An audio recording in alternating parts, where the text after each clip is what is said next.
Well, now we're going to read Chapter 2, Reversals of Fortune. I love this chapter. This is probably one of my favorite chapters of the book. There's just like so much going on. I mean, I'm glad I didn't live at this time, but it's just a pretty fascinating chapter.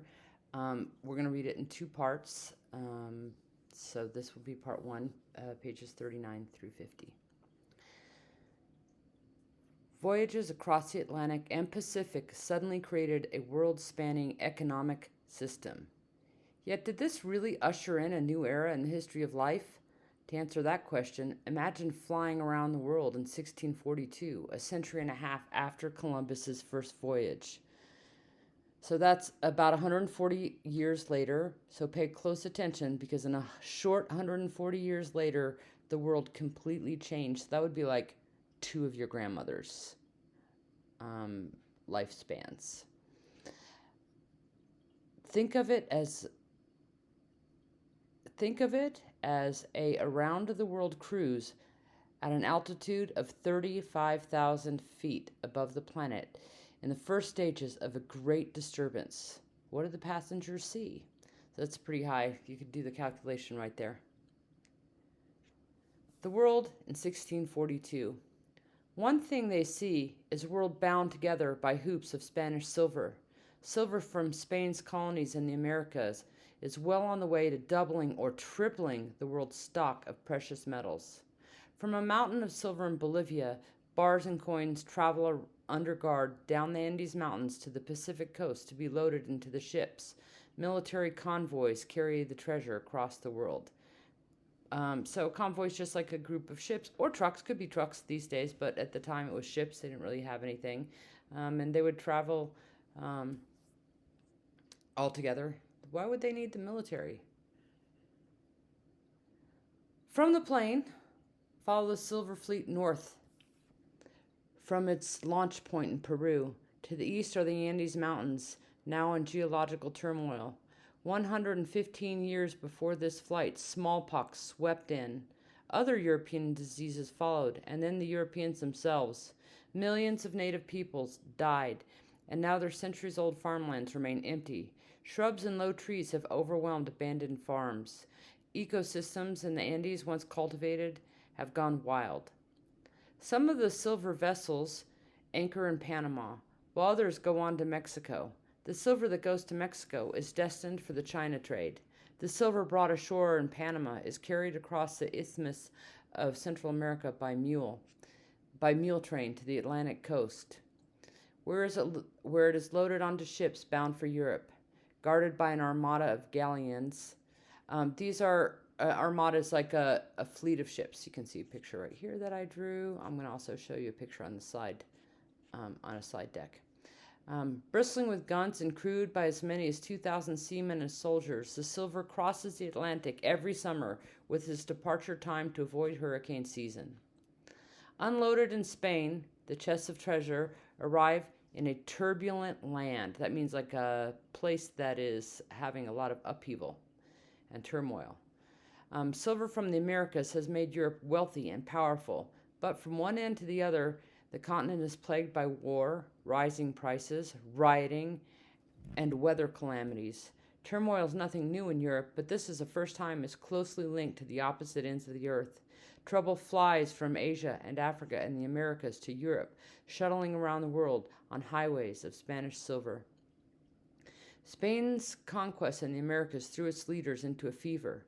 Dazed by sudden wealth and power, the Spanish monarchy launched a series of costly wars against other powers in Europe and the Middle East.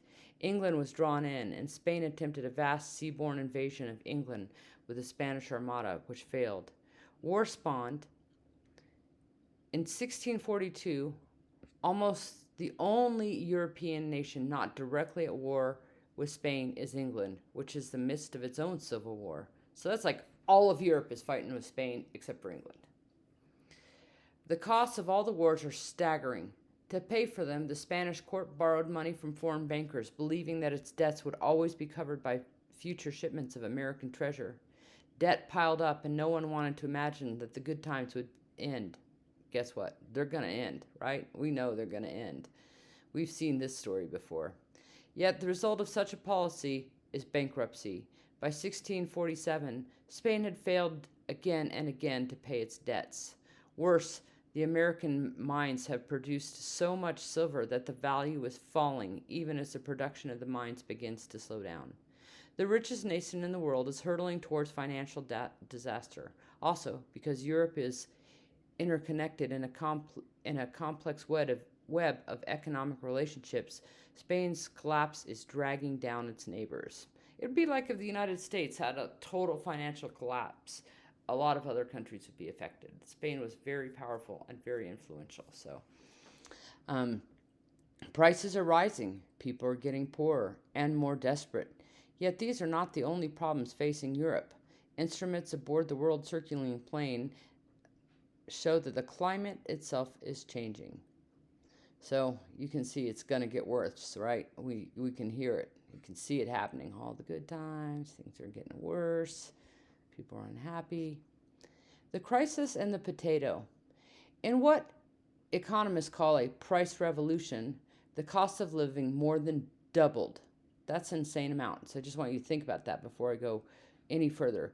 It would be like if all of a sudden, you and your family, you're like living at home, you're happy, everything's great, then everything is twice as much. But more than likely, your grown-ups are not going to get a raise that is twice as much. So it'd be like if you're paying $1,500 of rent, that's what my kiddo pays right now, he would have to pay $3,000 of rent. You can imagine what would happen, right?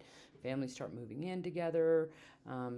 These things have happened before in history, but this is actually the first time that this thing has ever happened. This is when, this is right here when inflation starts. So anyway, I'm going to start again. In what economists call a price revolution, the cost of living more than doubled across Europe during the first half of the 16th century. At least part of the reason was the flood of American silver. The silver bars from Spain's American colonies were turned into silver coins, the pieces of 8 in old pirate movies. As a result, the amount of money in Spain vastly increased. Prices rose to match in a process known as inflation.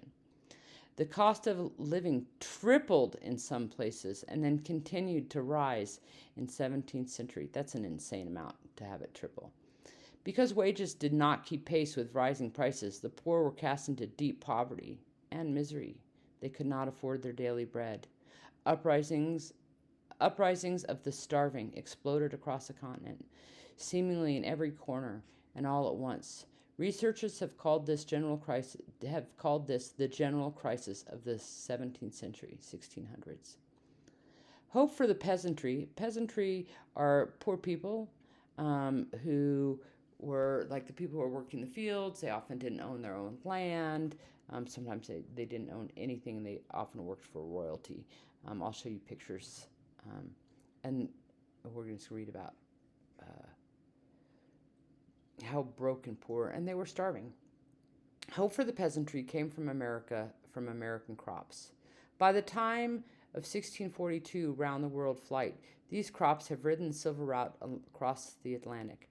They have left marks of the Columbian Exchange plain to see in the European landscape.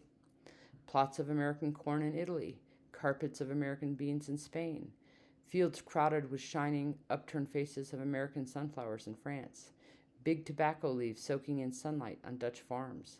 Most important will be the potato, which is beginning to fill bellies in Germany, the Netherlands, and increasingly Ireland.